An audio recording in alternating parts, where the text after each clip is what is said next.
Welcome to PM Express Business Edition 2024. Might be far away, but don't forget that the budget for that financial year will be presented next month in November.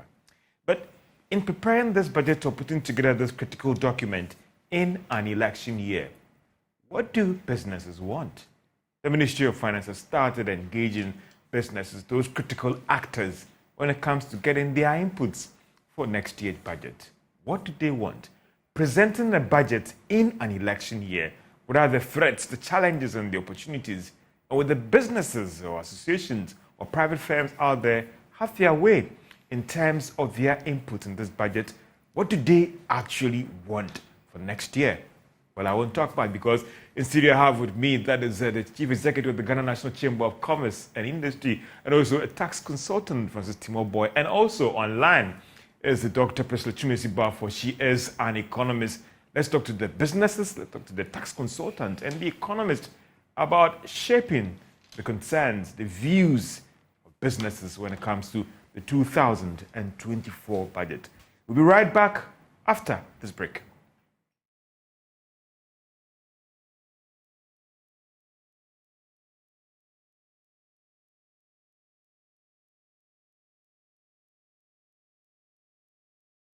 Welcome back to PM Express Business Edition. We are about 2 months away from getting into 2024. But you know that in November this year, that is just next month, the Minister of Finance is supposed to go to Parliament and present the 2024 budget. Well, the Ministry of Finance has started engaging those businesses, those civil society groups and critical stakeholders about what they want or their inputs for this election year budget. And IMF program budget, some would say. But we're asking ourselves that what do businesses want? If you're a business firm out there, what do you want to be captured or your priority for this 2024 budget? There are thoughts of a business person and the business association from the Chief Executive of the Ghana National Chamber of Commerce and Industry, Dr. Mark Bidu-Abuaji, is in here with me in studio, and also Francis Timoboy. He's the tax consultant to bring in the tax argument, because I know when I talk about taxes, it's something that businesses are always very, very cautious about. And also the economist, Dr. Priscilla Chukwuemeka, joined us via Zoom to also share her thoughts as an economist going forward into next year. What are the threats? An election year, a fund program, should we be measured in terms of our expectation? And the fear that election-related spending will be our biggest challenge again. Bidu-Abuaji, thank you so much for your time and welcome to PM Express. I mean, I know that there have been some engagements going on. Has the Chamber had an opportunity to engage the Ministry of Finance on this 2024 budget? Yeah, thank you very much, George. Let me say good evening to members of the Ghana National Chamber of Commerce and Industry, and also to my co-panelists. Yeah. Yes, we were invited, and yesterday I had the opportunity to present the Chamber's input into the 2024 budget. I mean, this is not the first time we've been doing that. So yesterday we shared our concern. We had a thorough discussion on what we expect to see in the 2024 budget. But I must say that it's one thing presenting the input, another thing ensuring that your inputs are captured into the budget. So maybe we can go into details on some of the things that we presented, but I think it's a very good process. At least they are hearing from us now. And I expect that once they give us the opportunity to do the presentation, they should be able to also capture most of the things that we asked for. What has been the practice over the years in terms of getting your inputs for the budget that will come up? And what has been the learnings when you submit these proposals, and whether it is factored into the budget? Well, actually, in most cases, you don't get all of them being captured or factored into the immediate budget, because some of them may be long-term in nature. So usually what they will tell you is that we will consider it. Some will be short-term, medium-term, and the long-term. But largely, most of them, you don't get to see them in the budget, which usually after the budget is read, we come back and ask questions about what is the need for us to do this presentation, and you don't really use them. So it's been some way, somehow, not as we expected. Because before we present an input, we might have done a lot of research. work ask our members what their concerns are. We also scan through the economic environment, so we know what the issues are and we present them.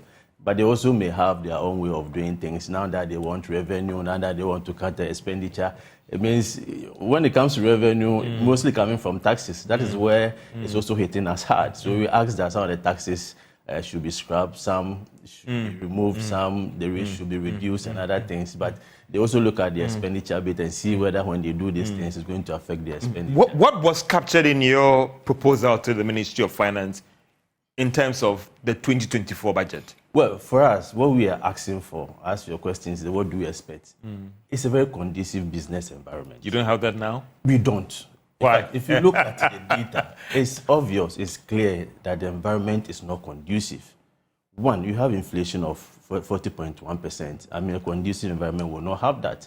We have taxes, numerous, counterproductive, taxes that are not generating the revenue that they're expecting, but these taxes are harming businesses. Two, we have environment where policy rate is 30%, and interest rate you are getting close to 35 to 40%. Environment where utility tariffs are changing every quarter and they are moving up. If you put all these things together, you will not call this a conducive business environment. We have a very vibrant private sector in Ghana, but they can only do well, produce, expand, generate the revenue and also employ people when the environment is good for them. If it's not, no matter how good you are as a private sector person, you cannot make the revenue.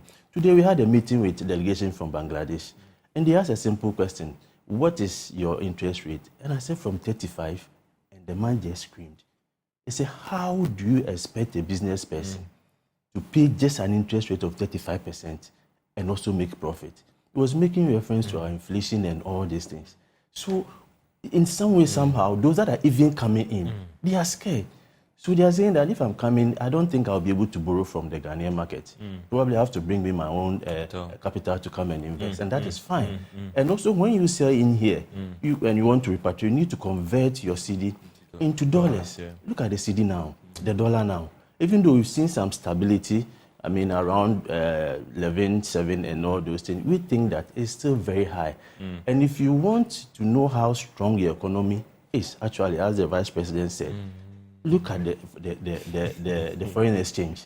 If it's strong, you will see it. And if it's weak, it means that the fundamentals are weak, and also the... But still, let me come back to the top priorities in the inputs that you submitted. What were some of the issues that... So for taxes, we have said that one key tax that we think that should be taken out completely, because it has lost its relevance, the name for it itself, the COVID tax, it should be taken out completely. I don't know why we still have COVID tax in this tax system. The other issue has to do with our VAT structure. I mean, Ghana is the only country that you see a combination of a straight line VAT and the standard VAT. So the 5%, the NHI and all those things, you can't recover.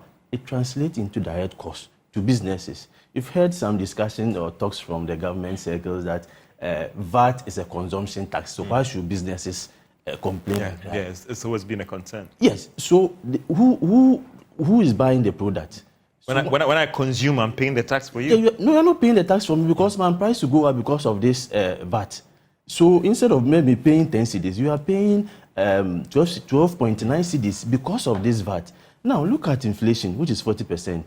Your purchasing power had already reduced. You cannot buy the goods. So because of this tax, if the prices are up, what I have produced because of the VAT component, master, you won't buy because you don't have the money. Or even if you buy, you won't buy the quantities that you are buying. So the VAT itself, we have to look at it.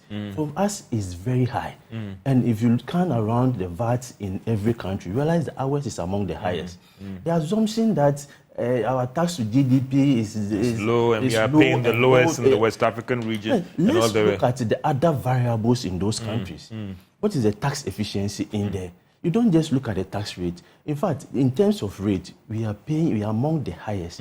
They are not getting the revenue, not because of we don't have a lot of taxes or the rates are low. They are not getting the revenue purely because of efficiency, because we have a very narrow tax net. So the only few people that you know, yourself, myself, the businesses, are the ones that we are paying. Look at the night business around. Very, very expensive. They are making the money. Who is following them to make sure they pay? Go to Osu and go and see. They are making money. It's you that I know. Your salary is small because they can get it. The businesses, because you are selling, they know where you are, they come to take the tax. So we have proposed that to increase the tax, we don't actually, the 2024 budget, we don't expect any new tax in any form or standard or nature. You have instances where the old tax, they will give it a different name. The National Reconstruction Levy, they change into Growth and Sustainability Levy. A very short tax for maybe 2 years. It's been there for 25 years that we are still counting. So we don't expect to see any tax. The ones that we have there, for me, is enough. If they want to generate revenue, what they have to do is to broaden the tax net, ensure there is efficiency. So covered should go, VAT rate should be reduced, and no new taxes. No new taxes. Let me bring in Timoboy. I mean, for a recovering economy, what is the space for reviewing the tax levels going into next year?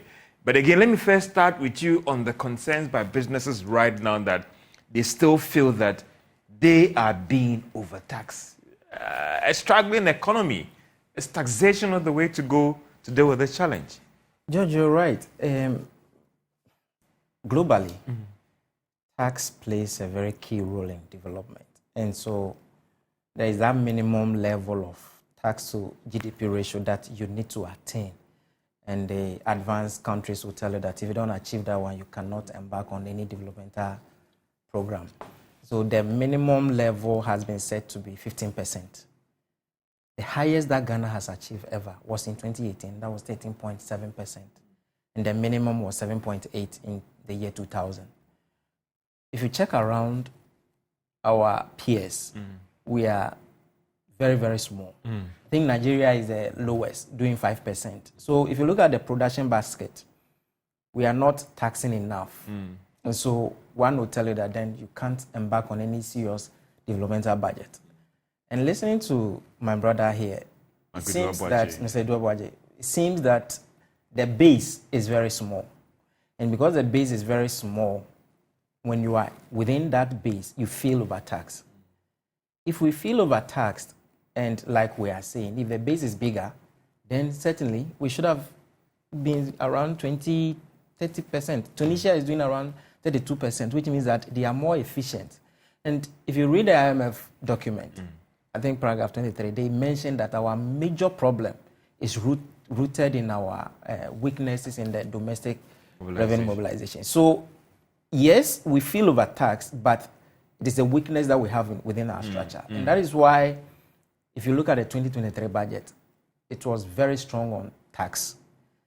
The IMF conditionality said that we should embark on medium to long-term measures to increase the domestic revenue. And so we did two of them.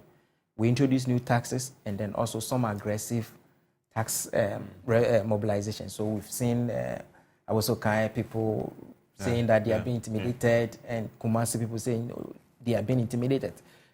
It's because government needs to increase that minimum threshold. And so, yes, the taxes are there, but for me, I believe that if the base is, we're able to widen the base, businesses will not be feeling like we are saying we feel overtaxed. Clearly, we are not doing enough. If you look at the measurement that we use to measure the so it's all about the efficiency in the collection of taxes to deal with this challenge. I'll be coming back to you to fast forward 2024. And is there room for more taxes? Or we should be heavy on efficiency? Let me bring in Dr. Presley Chimesibafu. She is an economist and a Economics lecturer at University of Ghana Economics Department. Doc, thank you so much for your time.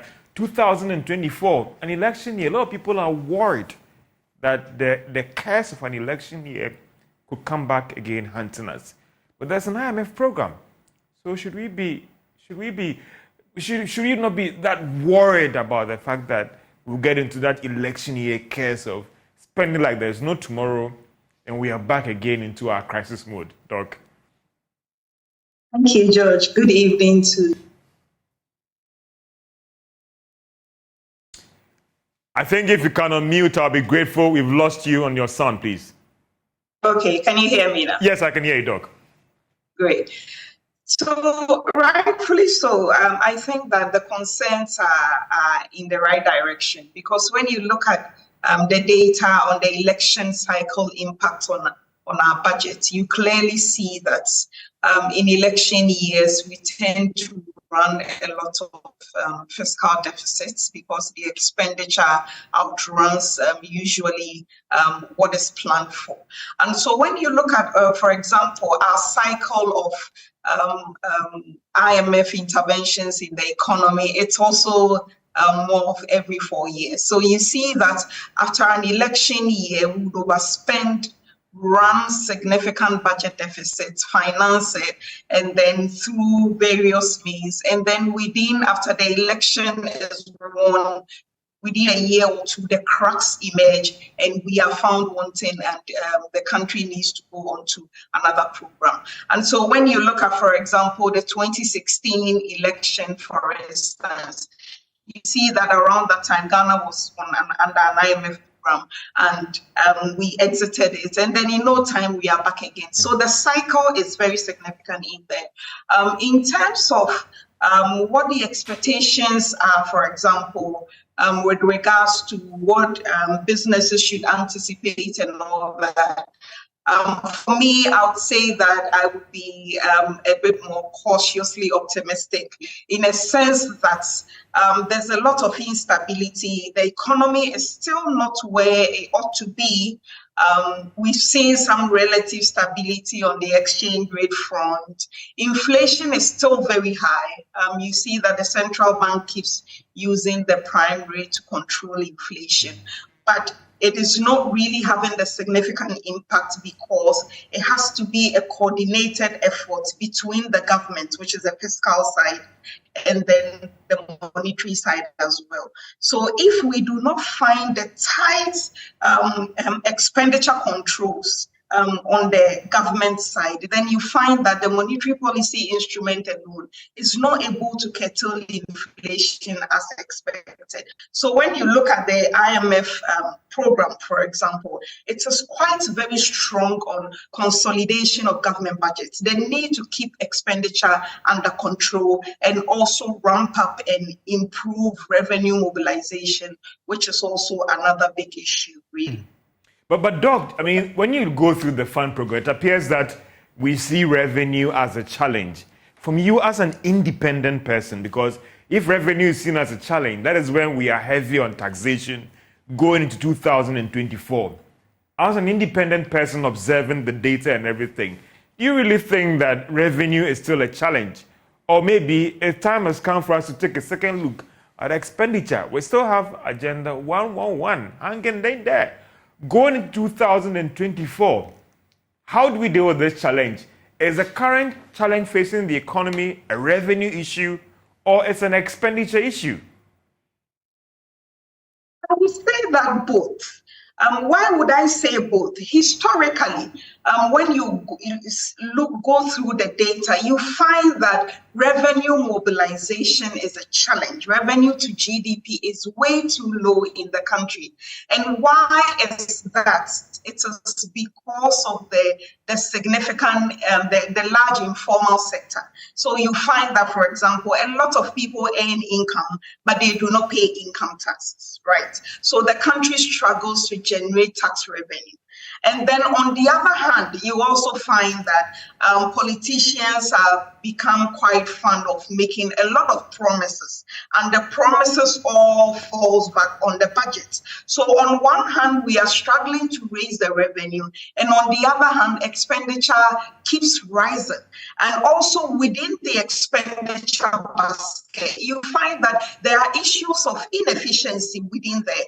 Because, for example, if we are struggling to generate the revenue, then I believe that the right thing you should do to place a lot more emphasis on the value for money for the expenditure outlay that government puts out there.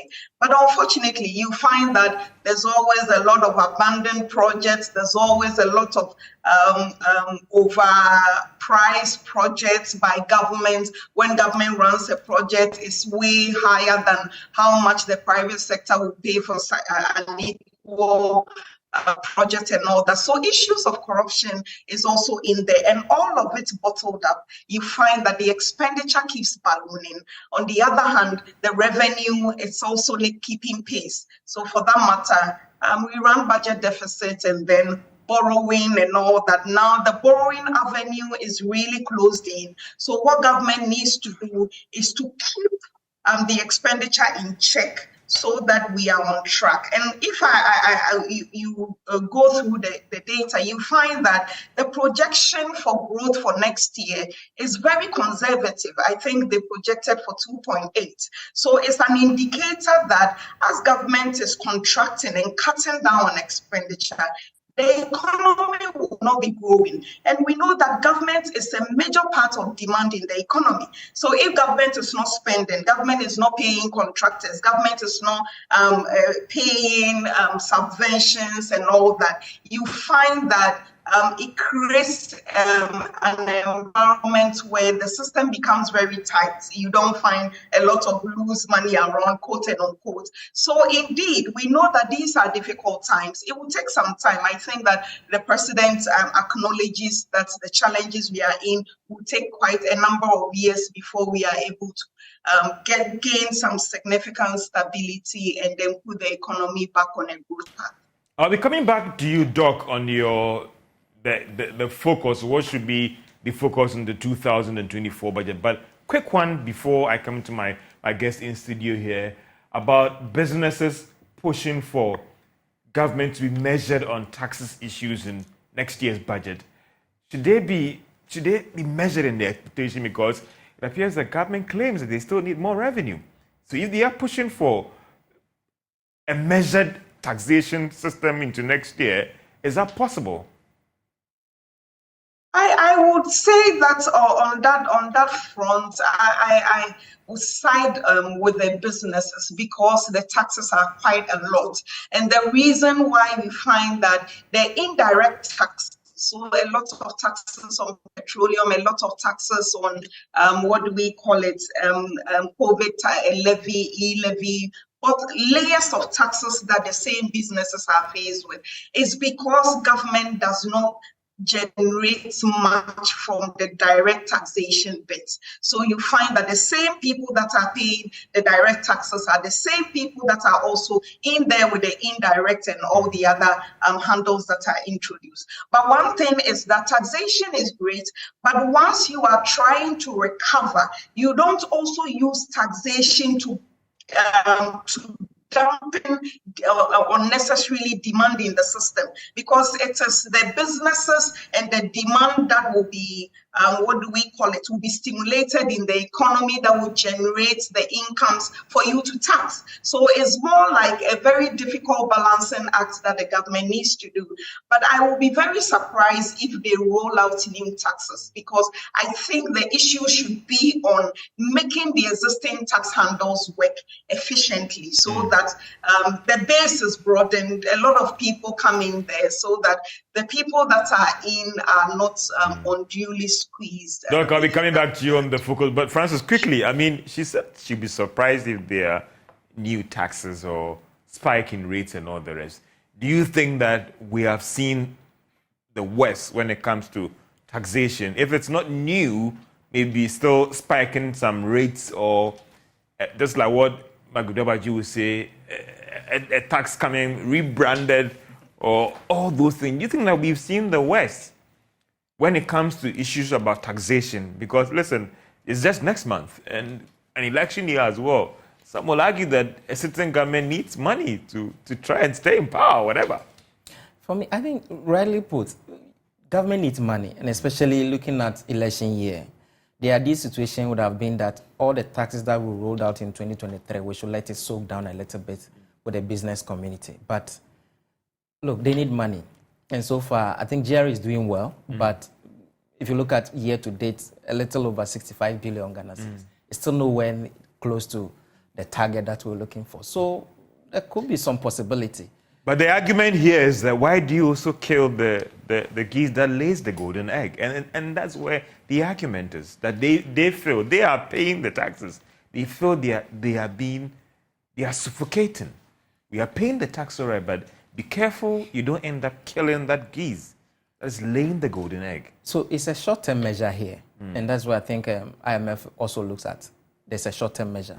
Government needs money. What is the way out? So certainly they will have to go after the existing one. So for me, if I look at the spaces, possibly, if government is pushed to the wall to the extent that they don't find any revenue line, currently we don't tax treasury bills and bonds, and the way government is rolling out treasury bills, the possibility that the interest on bonds could be taxed. Yeah. That's one thing. And I also think that property tax has been ignored for far too long. Possibly government will maybe even amend the local government act and say, look, we now want to be more serious with property tax because the research shows that we could raise more revenue from there.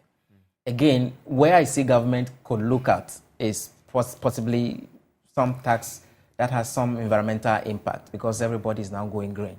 So government can make the argument that anything that has an impact on the environment, we could tax them.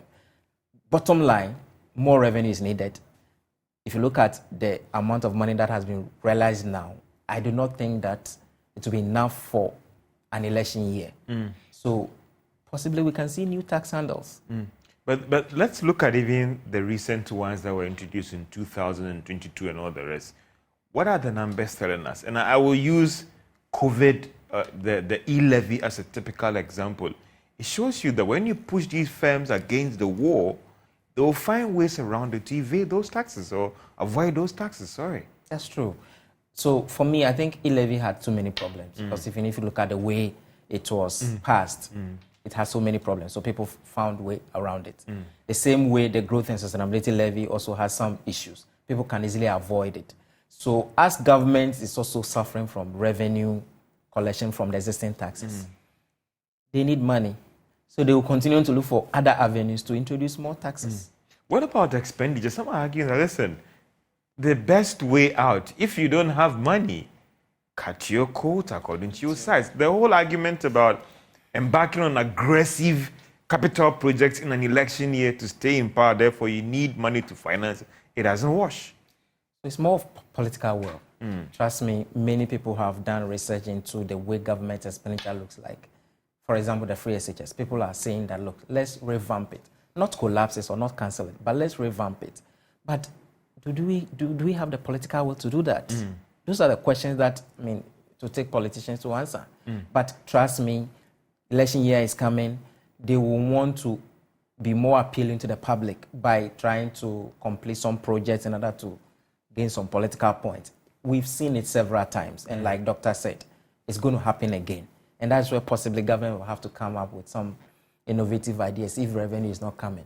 We've seen some measures in Nigeria, for example, where road constructions have been given to, some companies, renowned companies, to construct in exchange for tax credits. So possibly government can look at those ones and say, look, come and construct this kilometers of road. Instead of we, collecting taxes from you, spread the amount over some time. In that case, we can, be more innovative and then get some of these things. Otherwise, we may see some new taxes. There's a claim that Ghana tax GDP ratio is low and all the rest. In other countries in the sub-region that have playing in a similar band, what has been their strategy in improving revenue collection through taxes?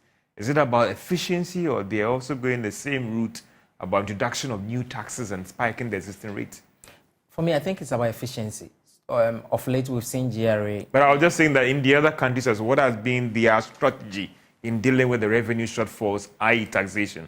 They have been more serious with their tax collection. So more efficient in there. More efficient in their tax collection. It's recently that we have seen, more of that efficiency from the GRA's side. For example, we've seen more invigilation, and the invigilation is resulting in some... Businesses are complaining. They are complaining. They feel that you are hounded, that we need space to work. We need a room to work. But you see, you have installed remote systems that we can audit and more reconciliation. And why do we need people standing on our neck and our counters? Like Doctor said, the environment that we operate is more informal. And where people do not see the use of the tax, they feel that when you are coming to them, you are harassing them or you are intimidating them. But the issue is that people are earning income and they must pay the taxes.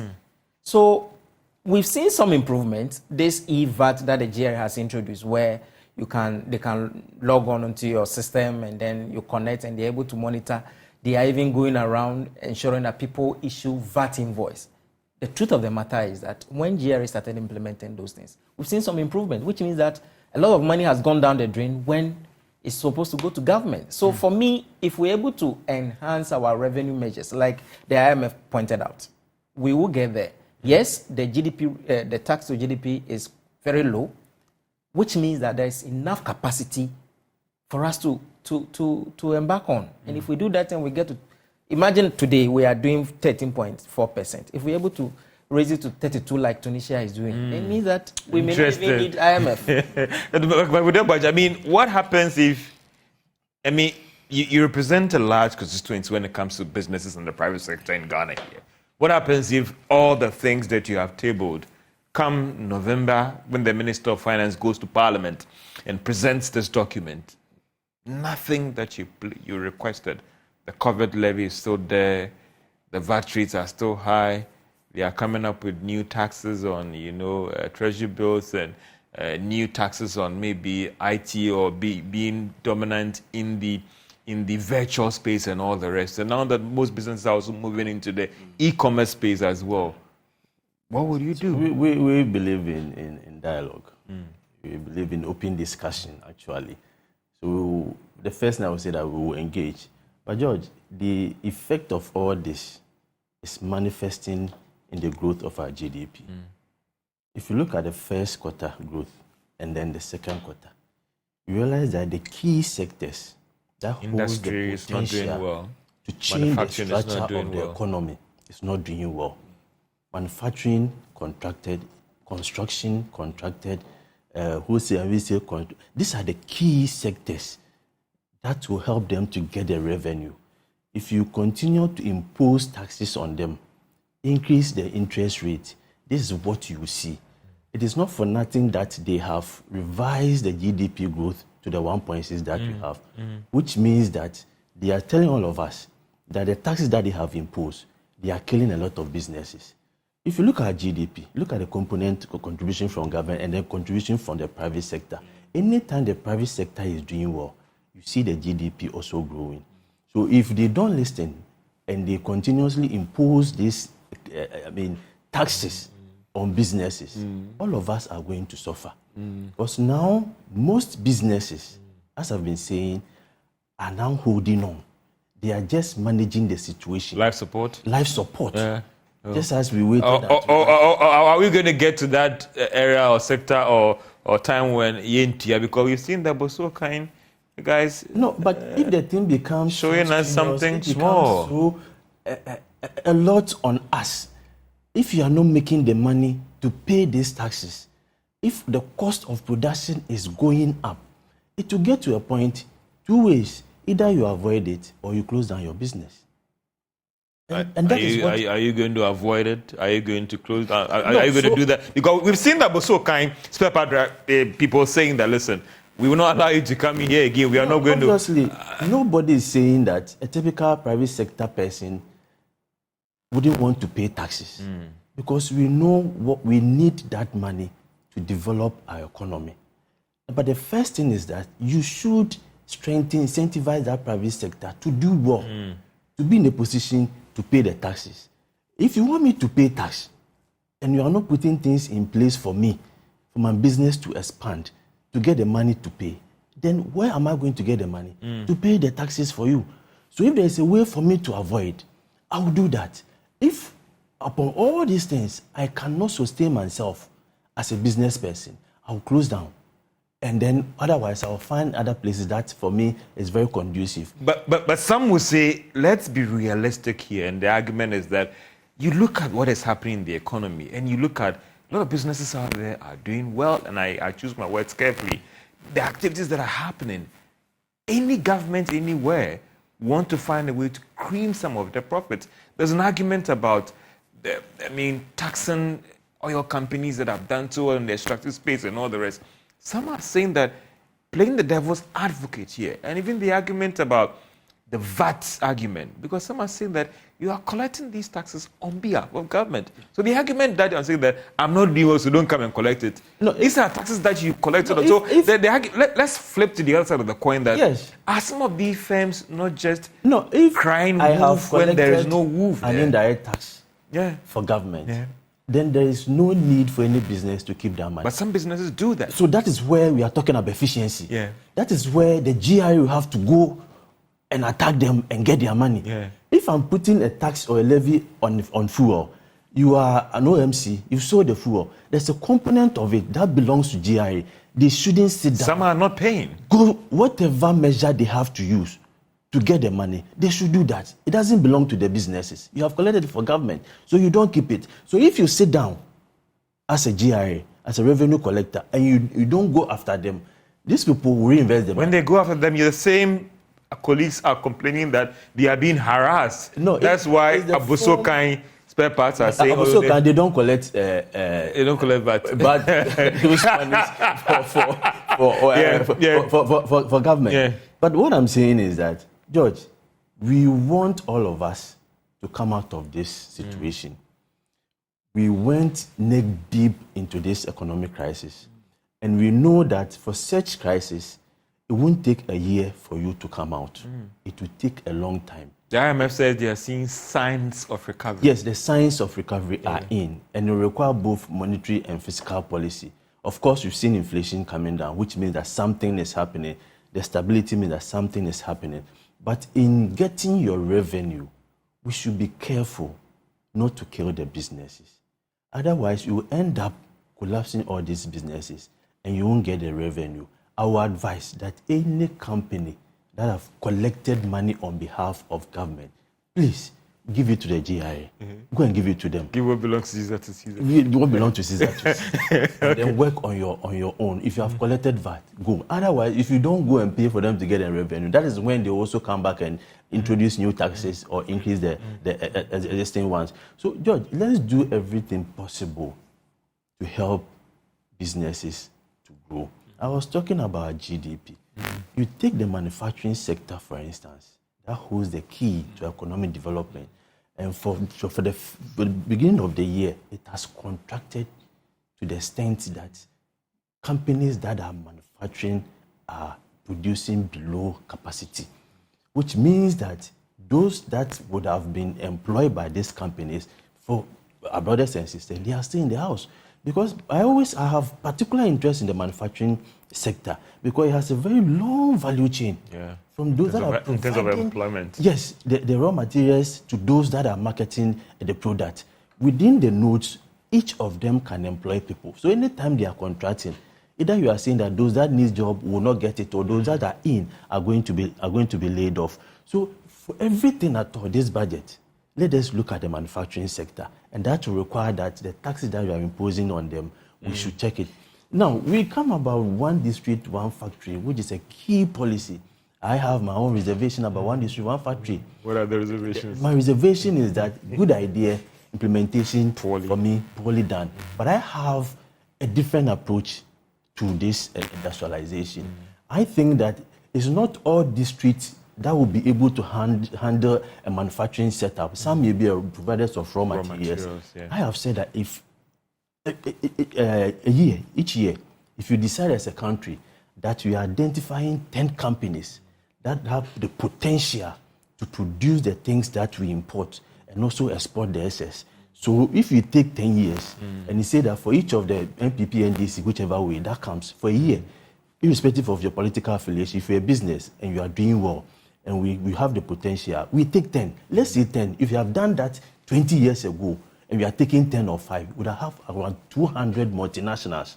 And with that, we'll be able to change the structure of the economy. So it's not about wholesale manufacturing, saying that we are going to every district, but the ones with the potential. If you go to Burkina Faso, for instance, most of the manufacturing goods that they have there, they import them from us. There's a huge potential. We did the research and we realized that within 5 years, if you're exporting to Burkina Faso, we can export close to $5 billion of products. And we will not go to IMF. And it's similar to all the countries that we have. The pharmaceutical that they use, the plastics, the creams, and all those things, the cosmetics, they import them from us. Why don't you identify these companies, empower them, give them? That is what the Koreans and the Chinese and all, that is what they did. They didn't just sit down and say, I'm imposing tax on you. You're imposing a tax and you expect the business to expand and export. It won't work. Identify them, support them. If you're giving them low interest, and one key thing is that the structure is that the banks are all willing to give short-term loans. They're not long-term loans. And it's fair because they know that in the long term, the likelihood of you getting your money is very low. Yeah. So let's look at how we can give them the long-term facility. I'm happy the DBG has come in. They should work as they are supposed to be. I don't know what the Exim Bank is doing. They should work as they are supposed to be. If they do that, they'll be able to move the I'll be coming back to you on the policy as well in terms of what businesses want. You've spoken about taxation. Francis, I'll be coming to you to look at what should businesses also be doing to minimize the shocks, because whether we like it or not, we have to pay the taxes. So, Doc, for you, let's come back to the policy focus for next year as well. It won't be just about taxation as well. We've seen signs of recovery based on what the IMF is saying. What should be the focus of the 2024 budget presented to Parliament next month? I think that the focus should still be on fiscal consolidation. Keeping government budget on track, because we are still not out of the woods yet. We see some improvements, but in terms of the fundamentals, they are still not really. The IMF says that they are seeing signs of recovery. Are you seeing those signs, or you are yet to see those signs? Well, at least if you look at the rate of depreciation of the currency, it is quite reassuring that we are not seeing what we saw towards the latter part of last year and the beginning of this year. So there is some relative stability. But given that we also know that we've come from a single-digit inflation and we are dealing with 40% inflation, it is not where it ought to be. And particularly when you are talking about businesses and the need for your businesses to be competitive, because businesses are not producing just for the local market. They are also competing with imports that are coming in, and those that are exporting are also competing with global giants. So in that regard, when you look at the rate of depreciation of the currency, the inflation rate, you look at wage levels, you look at interest rates, cost of utilities, all these together do not make the environment quite attractive for manufacturing. And for me, going into this budget, I think the emphasis as a country, whenever we are under a fund program, has always been on the macroeconomic stability. We don't do too well with the structural reforms that are required. So in that regard, the investment that we are making into productive sectors in the economy, we talk a lot about government expenditure, but if these expenditures were channeled into productive sources, perhaps the capability of the economy to generate resources to pay itself back would have been a different story. And so for me, in terms of the structural issues, what are we doing to improve on value addition, for example? When you look at the agricultural sector, the investment that is going in there, I know they've launched phase 2 of planting for food and jobs. What are the outcomes? What were the limitations? What were the unachievables in the phase 1? And then what is the policy direction going forward? So that we know, because if the emphasis is on manufacturing, you need a strong agricultural base to feed it. Otherwise, you create a lot of manufacturing firms, but they are basically importing raw materials. And those kinds of activities are not sustainable in a way. So in that sense, the structural issues, tackling the value addition base in the economy so that we delink ourselves a bit from a level of import dependence. All these are issues that if we're able to address it, perhaps we would have a more resilient growth and will not be that vulnerable with slight, with external shocks here and there. Doc, I'll be coming back to you on next year we cannot forget about the IMF program. And now that there are even some indication about how we perform in this first review. This is PM Express Business. We just look at the 2024 budget and what businesses will. We'll take a short break and we'll be right back. And remember, this program is being stretched to 10:30 because it's about businesses and the 2024 budget. We'll be right back after this break.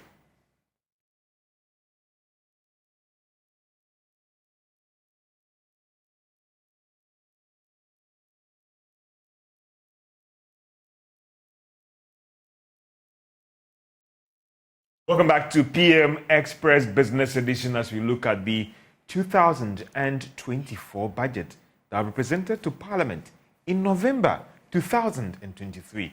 And what are the inputs or the concerns of businesses? What do they want when it comes to this budget that will shape their operations and also getting into a year that is an election year? How should we be cautious about our expenditure and to sustain the recovery based on what the IMF is saying that they are seeing signs of recovery for the Ghanaian economy? So let me come to you, Mark Bidoboji. In terms of policy as well, and before I dig into the policy bit as well, the IMF team is in town. They're doing the program review and the Article 4 consultations.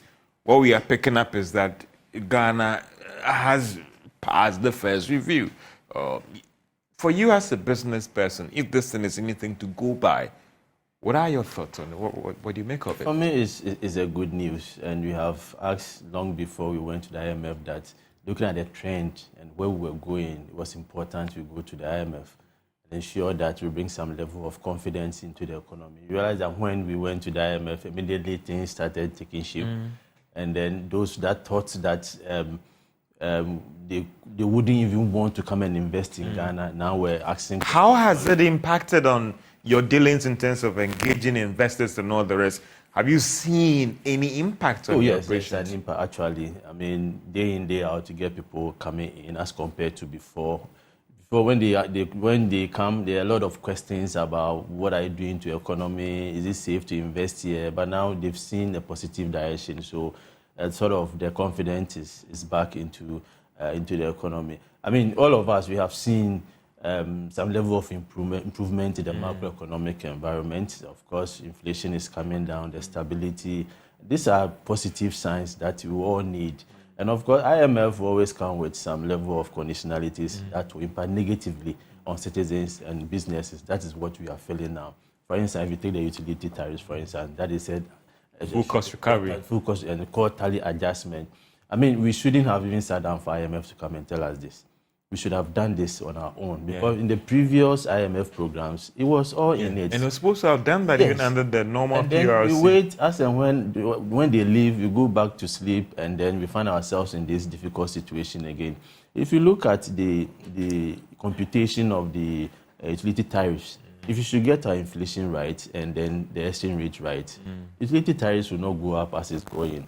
So once the macroeconomic environment is okay, I think that will... And I was coming back to the question about us passing this first review and what could mean on businesses in terms of the confidence restoration and stability and all the rest. For you, what would this mean to your operations and your business going forward? Well, it will enhance our activities because those that prior to this IMF will find it difficult even to get access to some of these external fundings will now even be able to do that. I've seen some of them knocking at our doors, looking to invest in Ghana. So it's good that we have passed this level. And then the money that they are bringing in is going to show up our foreign reserve and also improve the cedi's performance against the dollar. We are hoping, against all hopes, that the cedi will put up a strong performance and the exchange rate will come down a bit for businesses. So IMF is good. At the point where we got to, we needed the fund program. We've gotten it. So we should make good use of it. My main caution is that anytime this fund program is over, the things that we are doing right now to stabilize our economy, to bring inflation down, to improve the performance of the city, to ensure that the utilities companies are making recoverables for the investment that they have done. We should not leave them on the plate of politics and say that because it's an election year, we are spending more than we are generating, and then build up a deficit that we have to go and borrow to finance. And my issue had to do with the rate at which we were borrowing from the Eurobond market. These are commercial rates. So you don't go and borrow at a commercial rate and come and invest it in some of the things you are investing or consumption. Or Mr. Let me bring in, for you, let me first get your thought again on this fund program thing and the fact that there are signs that we are passing this first review. For you, as an analyst, as a consultant, so excited or, hey, take it easy? Of course, I think it's good because for me, if there's anything to single out, that would be the stability of the city. Okay. It's really helped, and you can even see it from the port's activities. They are picking up, interestingly. It's picking up because if you look at the fact the businesses are complaining that we are being overtaxed, even at the ports there. What has impacted this pickup in port activities? Now, you see, before we went to the IMF, the city was just falling, and that was somewhere last year, June, July. So between that time, importers, you import a container today, the next time you need about twice or three times the money to be able to bring that goods in. So people were just looking at, look, I can't be doing this. It doesn't make sense. It doesn't make sense. So most of them held on, watch and see what will happen. And we noticed that when the city started stabilizing, now they've gone back to their imports. So for me, that single activity of holding the CD being stable, I think is very important. And that is certainly one of the benefits of going to the IMF. It brings confidence to the system. People will not rush to take their money out. Again, I believe that the debt exchange also helped in some way because possibly the interest payment froze the interest payments. Yeah. So it's good. The only bad thing is that we feel the impact of some of these conditions. And most of these revenue bills that were passed were based on IMF recommendations. So they are in town, it's good. We just have to bear with the pain, with the additional taxes. I'll come to you on what businesses should be doing. Doc, for you, if it's true, and well, it looks like it is true that we are on track to pass this first review. On the broader macro economy, how could this help in the recovery process of the Ghanaian economy? Yes, George, that is great. I think that the stability would continue, particularly on the exchange rate front. And once we are able to achieve that significant stability, to a large extent, the inflation, there is also a bit of imported inflation due to the performance of the currency as well. So in terms of the feedback effects that the depreciation of the currency has on the inflation rate, it will tone it down a bit. And particularly, I am also looking out for what is in the 2024 budget, because we know that under an IMF program, certainly it will be an austerity budget. It is a time where you are keeping tabs on your expenditure to control the excesses so that you get some harmony in the system before you get back onto a growth path. And so for me, I think that this is not a budget where we should be expecting big things in terms of rollout of big infrastructure projects and all that. But that said, it's also an election year, and politicians would have to yield to demands of the electorate, because at that point, I mean, they are quite vulnerable. So in that sense, I believe that the balance between sticking to what is right and so that we do not get the significant fiscal slippages that we tend to find in an election year would be critical. Because at the end of the day, when the instability comes, we know that it erodes all the good works that we've done over time. And it also pushes a lot of people into poverty. We know that the evidence by the World Bank publication recently indicates that the inflationary problems we've had has pushed about 850,000 people into poverty. That has an effect in contracting the economy because these people who had incomes to spend, now they do not have it to spend. So they don't form part of the effective demand for businesses in the economy. And then the cycle continues. So I think that overall we should be a bit optimistic but cautious with respect to what government can do going forward until we get to that stability level. Having an IMF program and an election year, I mean, we some are worried that, listen, the election-related pressures could throw things out of gear. But again, I want to look at an IMF program going into next year. Should we be assured that, listen, things shouldn't be that bad? But again, matching that with demands from electorates for projects, completion of projects. Over the past few days, we've seen some demonstration, people pushing for road projects in their communities to be completed. Having an austere budget and an IMF program, putting all these things together, how difficult is this? Because some would say that we blame government for spending an election year like there's no tomorrow. But the demand from the electorate as well, and a government that wants to also stay in power. How do we manage this challenge? That is the difficulty, because when you speak to the politicians, they will tell you that you need to hold on to the power to effect the change you're seeking.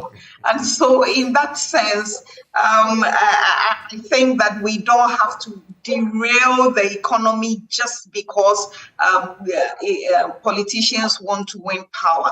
And so in that regard, when you are looking at a situation where institutions are working, for instance, then you have a situation where, if Bank of Ghana is independent, then indeed, Bank of Ghana financing does not come into the equation because government ought to spend what it has, for example. And so going forward, I think that the conversation on the election cycle effect on the budget is a bigger conversation that we should have as an economy and perhaps put in more tighter measures. I know that the Fiscal Responsibility Act existed to curb some of these excesses, but it was suspended. I'm sure it's been reinstated. And then with the IMF program, the conditions are there, but certainly politicians will do what they do to hold on to power or win the power or whatever it is. But at the end of the day, I think that going forward, as a country, we need to have a dispassionate discussion on how we manage these things. Otherwise, it's as if we take 5 steps forward and then we take 10 back, and then we are always marking the pace and not making much progress. As an electorate, some would say, or as an individual, should I be measured on my expectation going into 2024 because there is an IMF program? I think overall the mood tells that yes, the electorates are already measured in a sense, because things are tight, really. Inflation, wages have not risen. And then on the election year also, you also find that Labour also begin to ask for its pound of flesh. So it's a whole lot of moving parts. But the reality is government will ought to do what it has to do.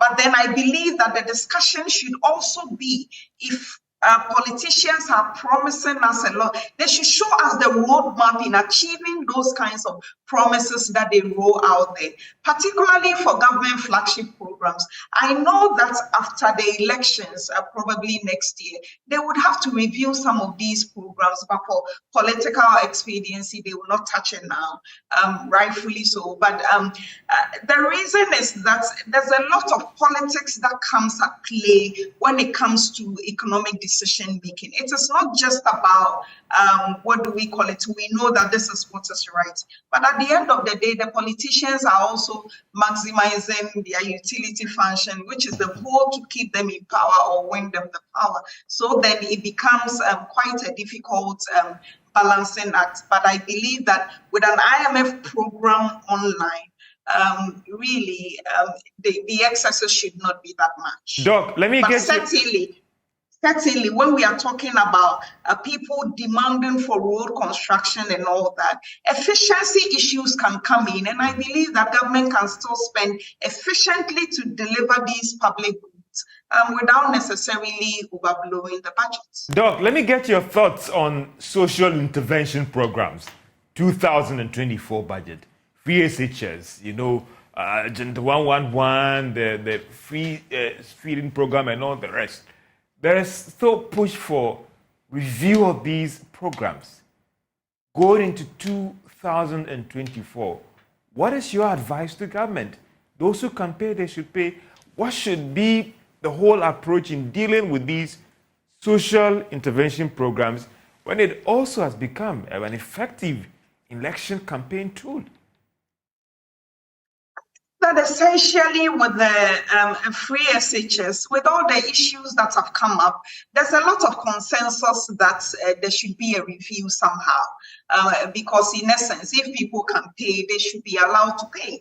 And so, but we also know that these are difficult times. Households are facing challenges because their real incomes, it's almost half because of inflation rate of 50+%, now 40%. So your real income effectively is 60% of what you used to afford before. So in that regard, I know that government is also being measured because this is not the time where you pull back a lot of the support that you have already given to households because their budget is increasingly being squeezed. But I know that, and so when you look under the IMF program, the expectation was that some of these flagship programs would be reviewed. But you see that government stood their ground to keep those flagship programs, programs such as livelihood empowerment against poverty, capitation grant, school feeding program. I think those programs are still quite relevant in the sense that they support the very vulnerable who, but for that would not have access to school and all that. But post this election, I think that the free SHS program should be touched because the evidence also shows that now primary education is suffering because all the emphasis is on secondary and post-secondary education. But at the end of the day, if the foundation is shaky, then nothing you put on the building will be sustainable. So I think that the politics is in the way. And indeed, households are struggling. So this is not the time when you come to say, now I've taken back the free SH. Then it means that it's as if you are kicking yourself out of the election battle, really. But I know that post the election, these discussions would come up. Caught in between the rock and the deep. How did I say that? Francis, I mean, again, for businesses out there, what should be the strategy to minimize the shocks? It appears that when it comes to taxes, the brakes will not be put on it. For typical medium-sized, small, large, what should be the strategy going into 2024 in terms of minimizing the effects of the taxation and all that? Because it appears that they are not putting the brakes. GRA is going to step up if you're talking about efficiency. If you're not going to increase the rates, we are going to step up when it comes to efficiency. And still, Chamber of Commerce, they are not happy with it because you are harassing them. What should businesses be doing in these times?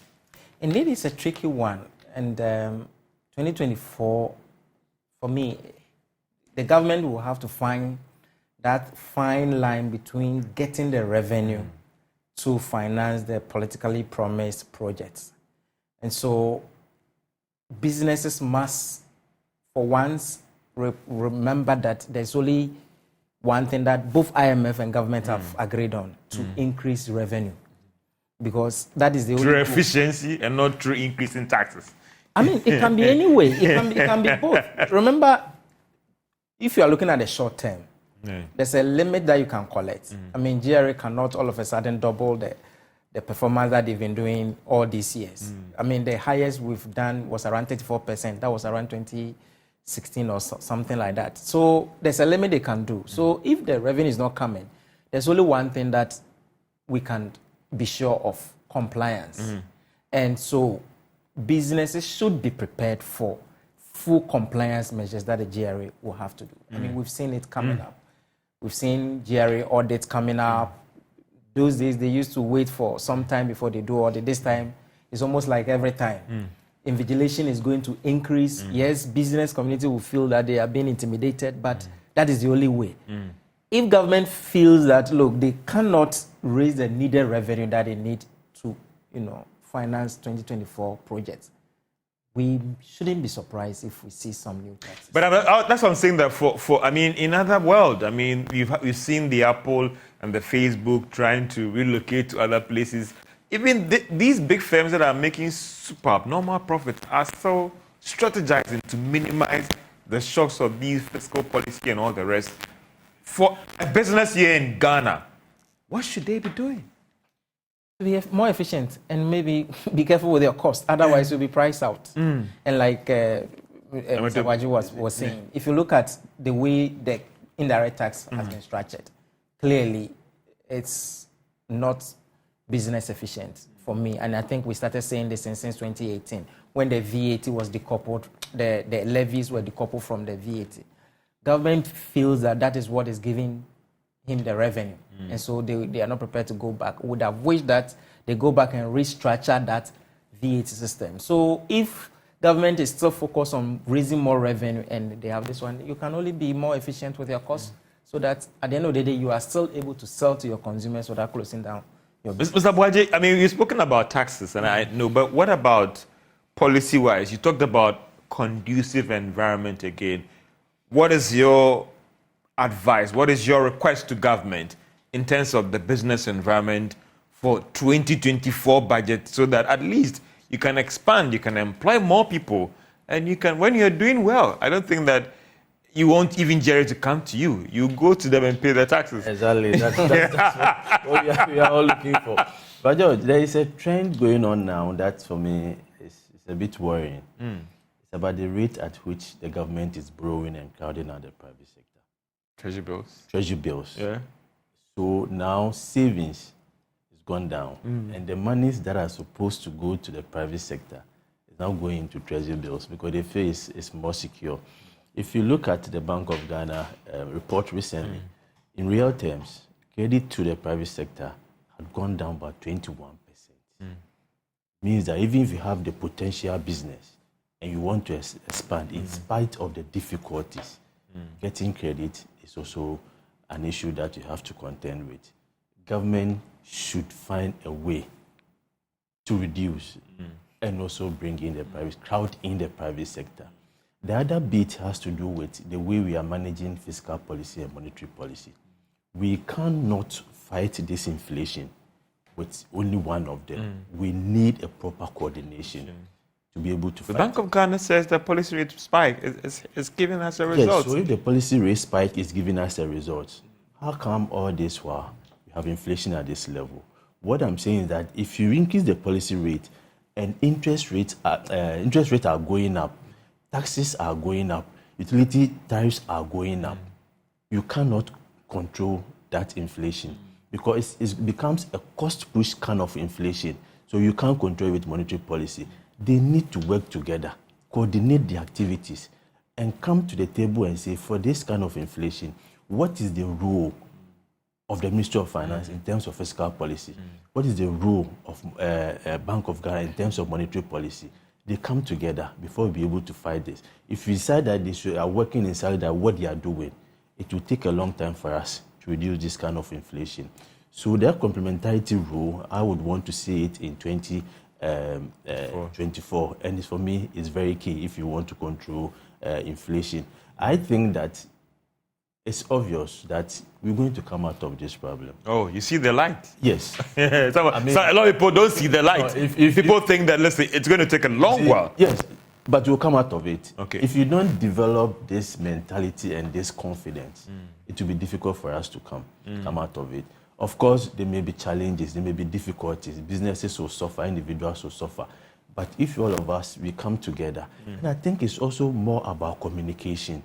Let's begin to communicate the issues clearly to the people of Ghana, to the businesses, that this is how far we've gone.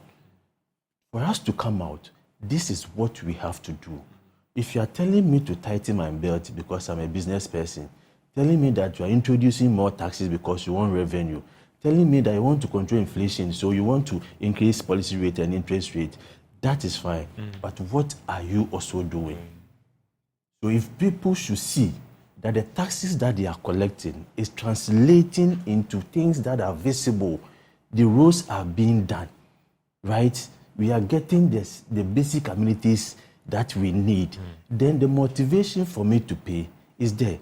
But if I pay the tax and I don't see evidence of payment, I don't want to say it in somebody's bed, then it becomes so difficult for me to continue to pay the taxes. So let's begin to, I mean, we are doing it. We need to do more. If constantly there's a way to update us on some of the things we have done since this IMF thing. Now when I was talking about the e-levy, how much have you collected? What have you used these monies for? Where did it go? Then if I'm paying e-levy, I know that 1% that I'm paying for my transfer, government has gotten this amount.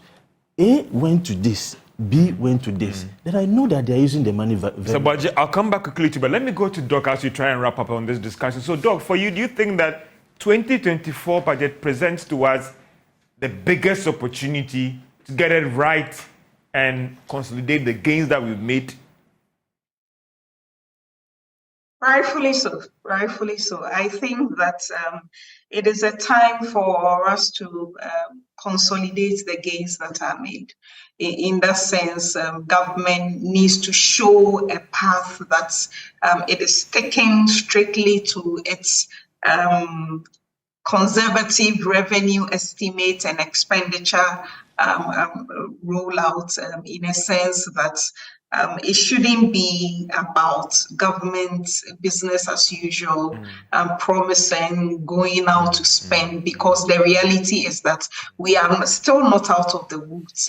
We did a budget deficit of, I think, 11%. The projection is that it should come down to 8-7%, and then progressively by 2026-28, where the economy would have been back on track around 4-5% pre-COVID levels. So these are difficult times, and I think that managers of the economy appreciate that.